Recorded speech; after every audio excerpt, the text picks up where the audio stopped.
It's your boy Nuguna in the house, back with another bang on video. Well, ladies and gentlemen, you guys are showing so much love to the videos that I put. I actually really love it when you guys actually respond in comments. I've been receiving a lot of comments recently, and yes, why not? Because the transfer window is definitely opening up in few days, and it is going to be rollicking. So here's a special news. Tomorrow, you guys have a real big surprise in the live. I'm going to announce something special. We have a special segment coming up for talking about transfer news when the transfer window opens. So about it you'll get to know tomorrow, and we are gonna have a blast as fans of Arsenal. You know, the discussions that we do, it's really unreal. And talking about unreal news, here's what I got. Dennis Bergkamp has said recently about Mikel Arteta. He said, I'm really interested in Arteta and how he's doing at Arsenal, as there have been signs that he wants to change their philosophy. It looked good in the few matches I watched earlier in the year, but my future, who knows? In football, one day is not same as the other. Well, not only that, let me tell you something really special. Why winning against Watford is really important for Arsenal, because it could get us good amount of penny if we finish the table. The position where you finish in the EPL table matters a lot, because that gets you a more amount of money. Arsenal, who are currently down at 10th spot, you know, so they are currently down at 13 million pounds that they could achieve, having dropped from 5th to 5th last season, 10th this season. So if Arsenal win their last match against Watford, they could move up to 8th depending on the results elsewhere, which could be an additional 5.4 million pounds to Arsenal. Yes, so you can understand, 5.4 million pounds to Arsenal this season extra if they win the match against Watford. And depending on the other teams like Burnley or Sheffield United, if they drop points as well, it would be really great for Arsenal to get that much amount of money, so that we could actually reinvest that in our squad depth. While talking about it, Emirates FA Cup team of the round, you can also go and vote. Well, it's about the winger, another forward to feature in the semi-final 11. While Nicola Pepe and Willian are pegged, or actually put together, and you can actually go and vote for Nicola Pepe if you guys want. Well, moving on. Well, talking about it, N'Golo Conte is for sale. Yes, ladies and gentlemen, this is the news that I actually wanted to tell you today. Is N'Golo Conte is for sale. Chelsea are wanting to sell N'Golo Conte. If you guys believe that Arsenal should go for N'Golo Conte, obviously it's not going to be cheap, but if you guys are thinking that he should come to Arsenal, do let me know in the comment section. Should N'Golo come to Arsenal? Well, not only this, here's the biggest part. Fenerbahce reportedly want to pay Arsenal £52,000 a week for Mesut Ozil's wages to secure a loan move, despite the player is earning 7 times that much amount. Well, the German playmaker has fallen out of favour at the Emirates, not making a single appearance since the Premier League restart in June. He has been linked with a move to Fenerbahce, but the biggest problem is his wages. That causes a stumbling block for his transfer away from Arsenal. But it looks like they're prepared to pay £3 million of Ozil's salary a year, but he pockets around £18 million annually. Well, do you think Mesut Ozil has just 1 year left in his contract? Can Arsenal actually let him go and pay those £15 million and let Fenerbahce take care of those £3 million that they can actually afford? And then it could be bye-bye to Ozil this season. Yes, it could be bye-bye to Ozil. Yeah, isn't it great news? Well, talking about it, John Barnes has tipped Odsonne-Edouard to succeed Pierre-Emerick Aubameyang at Arsenal, where the Gunners captain is out of contract next year and has yet to commit his future to the club.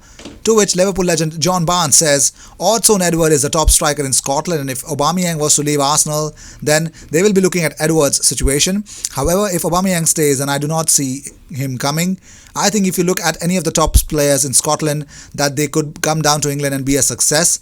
He is doing very well at the moment and could make the step up to the Premier League if he gets a move that's right for him and works for how he plays. Yeah, exactly, I think he's also a poacher, and most importantly, his dribbling and probably his skills are really good to watch. But it's all depending on how and when Aubameyang decides his future, where it lies. If it's at Arsenal, Edward is definitely not coming to Arsenal for sure.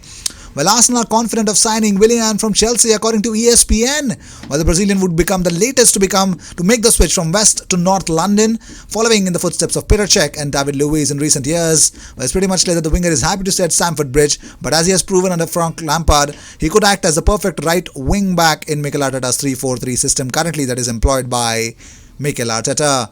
Well, if you guys believe Willian can come to Arsenal, do let me know in the comment section. But first, tell me about N'Golo Conte. Do you want N'Golo Conte or Willian, or probably both, in the Arsenal squad for the coming season? Nigeria have stepped up their efforts to lure Bukayo Saka away from the English team. Well, he has represented the Three Lions at youth level but remains torn over where his international future lies. Saka is eligible to play for England or Nigeria as he is born in London and has Nigerian parents. Nigeria are prepared to fast-track Saka into their first team, but he has played for England at under 16, under 17, under 18 and under 19 levels. He is on track to break into Gareth Southgate's senior squad following his remarkable spell of form this season. So let's see if Bukayo Saka will play for Nigeria or England in the future. Well, Chelsea have reportedly scouted Atletico Madrid star Jose Jimenez. Well, the Uruguayan could be the man to shore up Frank Lampard's defense this summer. Jimenez has long been linked with the Premier League switch and was tipped to join Manchester United last year before they opted for Harry Maguire. Jimenez was also a target for ex-Arsenal boss Unai Emery, but was deemed too expensive by club chiefs. And that's the whole price that we are paying for, aren't we? Well, Barcelona have followed Joelson Fernandes, who have the same agent as Coutinho, but Arsenal are ahead just because of our relationship with Edu and our relationship of Edu with Kia Joorabchian. So you don't have to worry much about it. I think Joelson can make it to Arsenal. Well, moving on. Arsenal chief photographer Stuart McFarlane on Instagram tweeted this out, that the little man in his new Arsenal kit outside Emirates this morning. Hashtag Arsenal, hashtag Tesco, hashtag Tierney. To which Kieran Tierney replied, unreal, we stand Smiths too, love quality. And that's really good banter. I love it. I love the warmth that actually is shared between the player and the photographer, Stuart. Well, moving on. Arteta says we have to assess that. I'm very clear of what we need in terms of transfers. It's not a thing that I want to publish to the media and to the world. It's something that we keep internally. But some are because we don't have enough players in the position. Sometimes because we need more specificity in some of the positions, and in others because we just have to improve. Denis Suarez has opened up about the youngster that impressed him the most at Arsenal. He says, Eddie Nketiah, I remember talking to Antonio Chavez, Celta sporting director, telling him there was a very promising striker coming through at Arsenal. I said, if he wanted a striker, he should call him. Well, yes, he should call him. Everyone should call Nketiah, but no way he's leaving Arsenal, is he? Well, Arteta says, listen, I came here and I knew the challenge to come in the middle of the season with all the issues that were happening. Once you are inside, you can even dig deeper and realize and start to understand why things happen. It is the consequence of many little aspects. Well, I just told you about why Donny van de Beek could be really great at Arsenal. Let me talk through how exactly things will turn out, because when looking at play style, we can see that Van de Beek isn't an overly creative midfielder, even though that has improved this season, and likes short link-up passes and is more of a goal scorer from the midfield. He also doesn't like to dribble with the ball, with only one dribble per 90. Positionally, Van de Beek was used as a 10 last season and occupying the pitch high up, but because of the departure of Frenkie de Jong, he has been moved back into the mid 3 on the right side as a box-to-box since they lost some of their control with De Jong leaving. So you can understand Van de Beek, one of the things Van de Beek is great is exploiting of space. He is very good at spotting spaces left by defenders who get drawn to the ball. So Van de Beek will exploit this space to receive the ball and score. He is also good at timing late runs into the box, so he is unmarked. He shows great composure in these situations as well, since he is usually one-on-one with the keeper.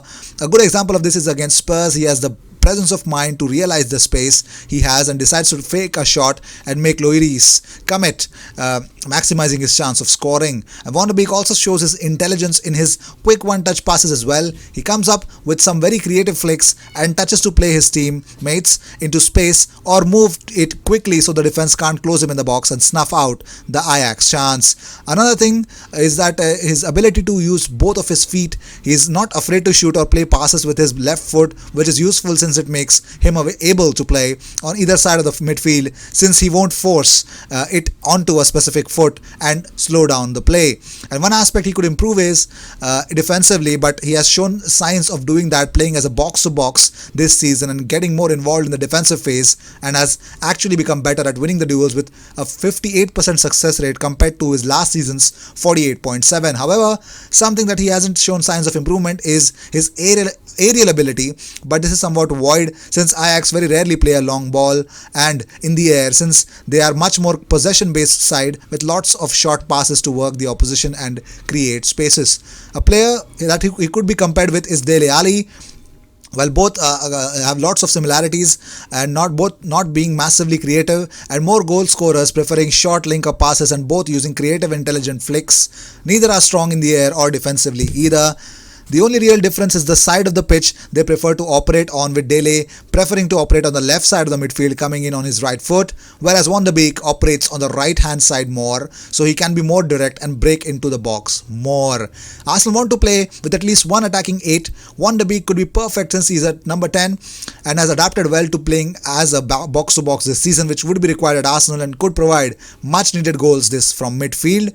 And another team that could benefit from is Manchester United, but I would not be telling you more. So Van de Beek would be great addition for a team who wants to add goals to a team and to the midfield specifically, with great awareness of spaces opening and using what the spaces Van de Beek can be a threat for any team. And with him playing deeper, he will hopefully add to his game. So you can understand why and things will turn out if Van de Beek comes to Arsenal. If you guys want Van de Beek coming to Arsenal, do let me know in the comment sections what do you feel. This was just an assessment that I found on Twitter from a different account, but I found it really interesting if Donny van de Beek could come to Arsenal. I know you guys would say, are you crazy? We don't have that much amount of money. But it's not just about the money. Sometimes it's pretty much clear what Arteta wants, and only those kind of players can come to Arsenal. So these were the news of the day. I hope you enjoyed whatever came your way. All the views and news and everything about Arsenal comes to this platform every single day, twice. So stay tuned for the live tomorrow. Tomorrow 7:30 p.m. Indian Standard Time, 3 p.m. BST and 4 p.m. Central African Time. You're going to get another live. I'll be live with you guys. It'll be really great. And I'll be announcing a very interesting update about how things will turn out when the transfer window starts. How frequently are we gonna come live so that you guys and myself can speak about transfers face to face. I will see you in my next video. Until then, cheers.